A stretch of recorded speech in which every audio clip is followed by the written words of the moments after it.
Hello, everyone.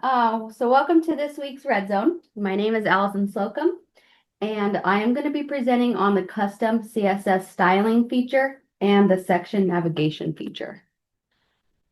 Um, so the custom CSS styling feature, CSS stands for Cascading Style Sheets, and this came along with the version 15.5.0, which was released in July 2025, so not too long ago. This is a new feature that allows individual forms and surveys to be customized. So I just wanted to share the REDCap website. Down here, it does show version changes. So when you open that up, it will tell you if you start noticing the custom CSS styling button and you're wondering when did this come about, you can just take a look at this. It gives you the version changes, when they're released, what happened during that version change. It's just something to be aware of that's available. So here is the Add Custom CSS Styling button. This feature allows advanced users to add CSS code to REDCap in an instrument or a survey. So the CSS provides precise control over the visual appearance of an instrument. This could include colors, spacing, fonts, borders, and even layout elements. So rather than changing what the instrument says, the CSS changes how the instrument is displayed. And it's important to note that an instrument can function either as a data entry form or a survey in REDCap. So I just wanted to point that out because that's pretty important as we move along the rest of this training. And because some styling behaviors can overlap, so some styling will only affect the data entry form, some will affect the survey, some will affect both. So just keep that in mind. So again, here's the CSS styling button. You can click this question mark. It just gives you a little bit more information about the button, but we'll go over all of this in a little bit more detail next. Allison, Yes. could you zoom in a bit? Yes. Let me see. Is that a little better? Did that zoom in okay? Yeah, that's better. Okay, perfect. Um, okay, so this styling feature appears in two different locations within the online designer. So each location affects a different audience. So I'm going to go over one first, and then I'll go over the second location next. So for the first one, it's going to be the data forms. So this location primarily affects the appearance of the instrument when it's viewed as a data entry form within REDCap. So researchers and study staff will see these visual changes while entering or reviewing the records. And how do you get to that is by opening up your designer and clicking on an instrument. And then you click the Add Custom CSS Styling, and you can add your code here. Okay, so I am just going to move this project into production really quick.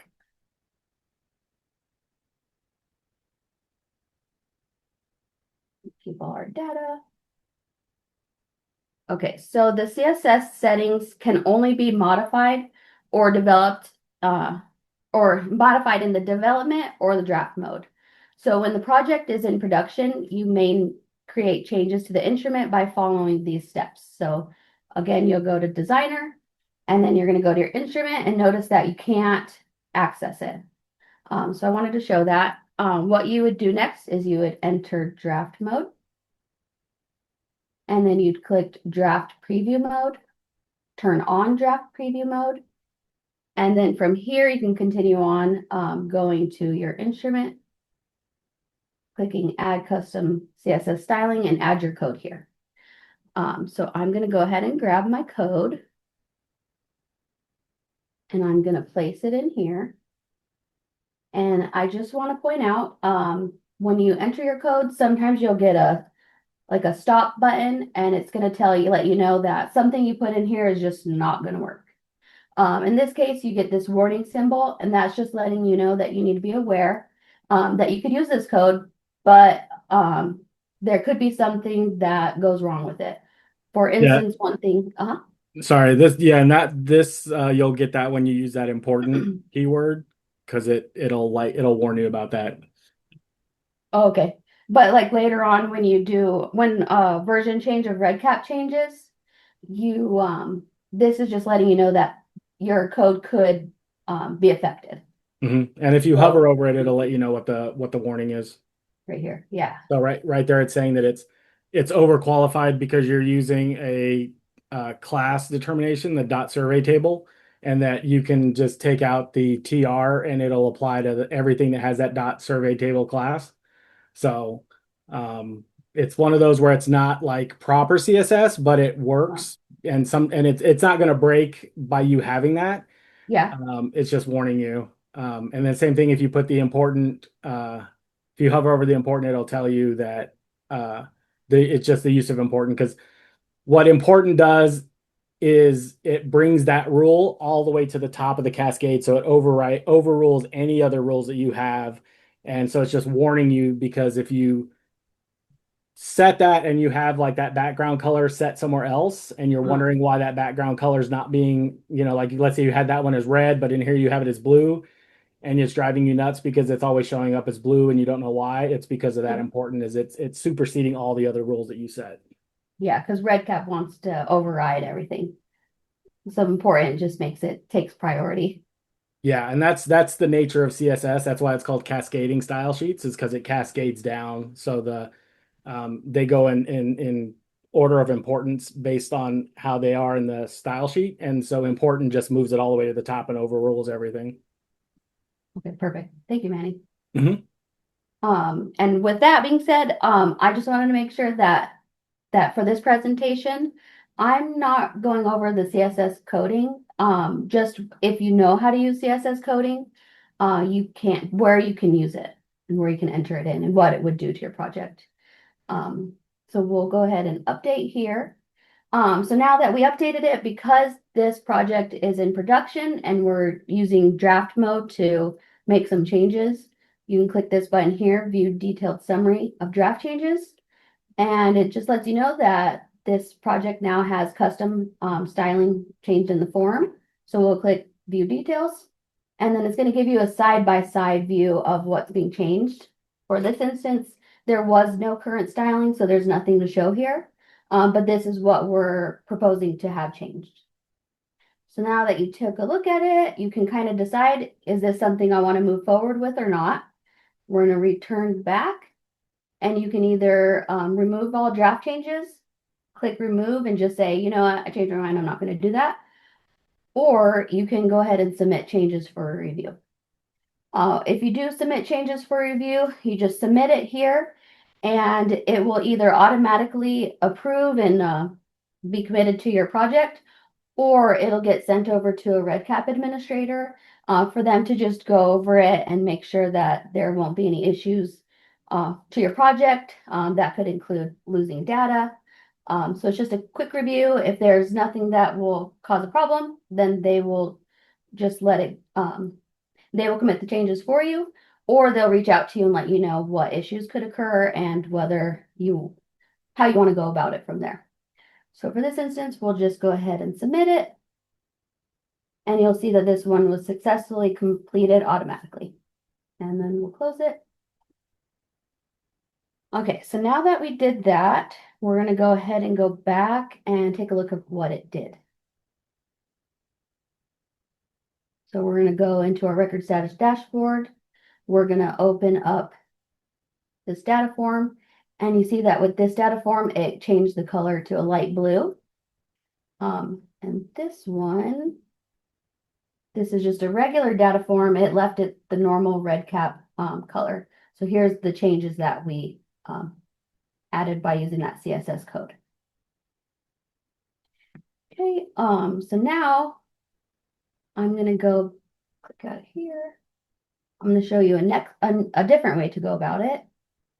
Setup. I'm gonna move our project back into development. This is something only a RedCap administrator can do, but you can ask us to do that for you. But now our project is not in production. So next we're going to go over the custom CSS for surveys. So this location affects the appearance of the instrument when displayed as a survey to the participant. Participants completing the survey will see the visual modifications. So to do this, we're going to go to the designer, and to the right of the survey here, you're going to see survey settings. Also, when you open the survey, you'll see a survey settings button here. So you can access the CSS code from either one. So we will go ahead and do it here. Now on this form, under survey design options, you'll see the custom CSS location. So within here, we can add our code. Let me go ahead and grab another code. This is just for an example. We'll go ahead and update it. And here you're going to have to click Save Changes.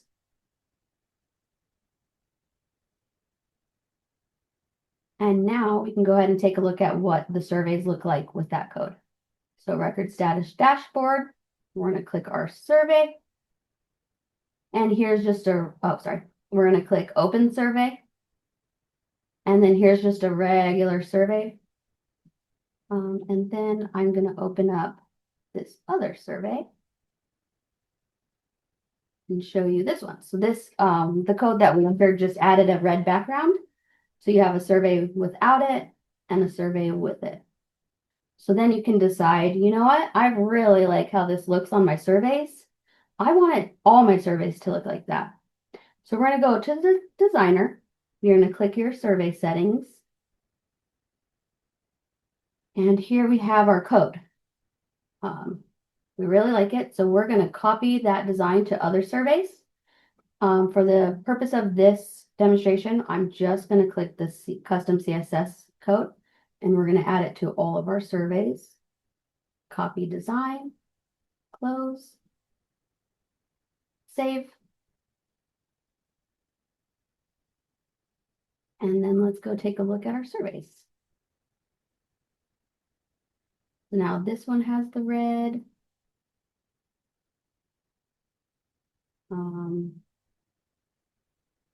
Open here.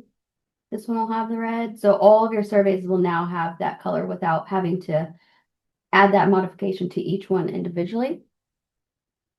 And I wanted to share this website here. So this is the University of Arizona Marketing and Communications webpage. So you can go to it and you can get the hex codes for the colors that U of A uses for their marketing. And you can just add that into your code.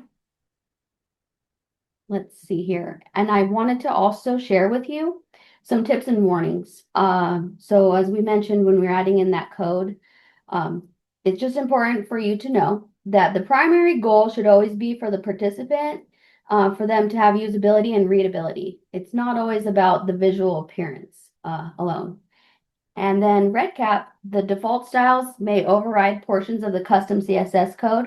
So that's why you always want to put that important code in there, so that way that can take precedence.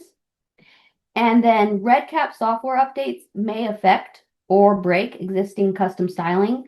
So if you add this to your project, it may be something that you have to continuously monitor to make sure that it's working how you intended. And then also again about the instrument, it can function as either a data entry form or a survey in RedCap. So some styling behavior can overlap. So if you're having issues while you're trying to create your styling, you can just keep that in mind, and maybe your code is something with that is interfering. And then also always testing your styling changes throughout before moving your project into production. So as I showed you, there's workarounds, but it's so much easier to modify your project when you're in development, and make sure you test it, make sure it works how you want it to work before you move it into production. Lastly, I did mention I'm not an expert in CSS code, but there is a very good video for you to watch. So if you go onto our website and you click into here, the RedCap video tutorials, there's a lot of videos you can watch. And in here is RedCap CSS Injector. And this one is actually Manny explaining CSS code and giving you a lot of tools that you can use to help build your project. So I do recommend that you check that out.